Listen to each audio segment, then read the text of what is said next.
From the viewpoint of real estate consumers, the federal election result makes little difference to the housing crisis, given that both major parties had similar policies which show they don't understand the issues or how to fix them.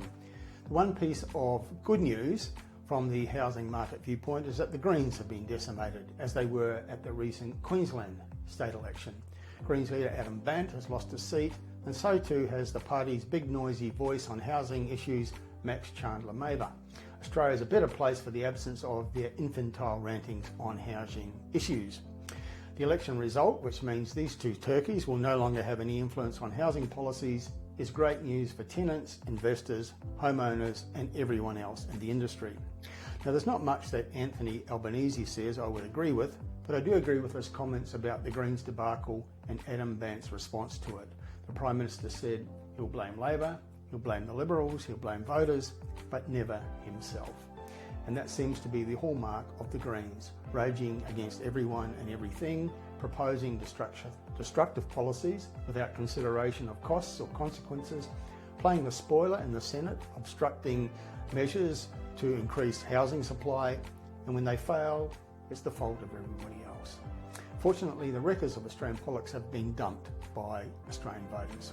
But what about the overall election result and its impact on housing markets and real estate consumers? Was the election result, with an emphatic win by the incumbent government, a good thing? Now, the answer is yes if you're an existing homeowner, but the answer is no if you're a tenant or a first home buyer. The Albanese government has presided over the housing crisis for the past 3 years, and on their watch, it's got worse, not better. The housing policies they took to this election will make it a little easier for first home buyers, but do not address any of the core issues that comprise the worst housing crisis in the nation's history. And it's certainly no loss to the housing industry that the coalition failed miserably at this election. The election policies were similar to the government's. They promised assistance for first home buyers, but ignored everyone else and did not address the fundamental issues which created this crisis. The ongoing problem will be that the policies of the Albanese government don't provide any hope for solutions either to the housing crisis.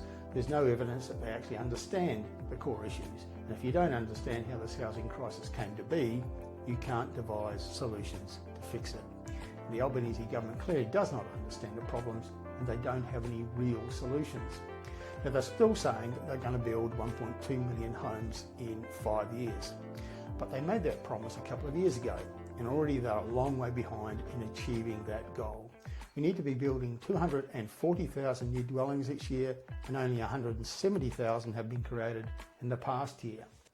The conditions that exist in the home building sector mean that the capacity just isn't there to build the number of new homes we need. In the past year, building businesses went broke at the rate of 9 per day.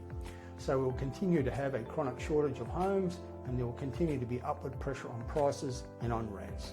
And that's not good news for anyone trying to get into the housing market right now. Our elected representatives don't understand that they, the politicians, have created this crisis through years of bad policies. They're taxing the housing industry to death, have caused the cost of new homes to rise to ridiculous levels. They've made being a landlord something that fewer and fewer people want to do, and therefore we have a rental shortage. Plus, they've failed to address the shortage of tradespeople and the attrition rate amongst building companies. They keep pushing policies that add to demand but do nothing effective to deal with supply, and in particular the high cost of new dwellings. So here's what we need: measures to reduce the hideously high cost of new dwellings, reduction in taxation on housing, incentives for people to become landlords, measures to increase the supply of tradespeople, reduction in the level of new migrants, and direct measures to support struggling builders.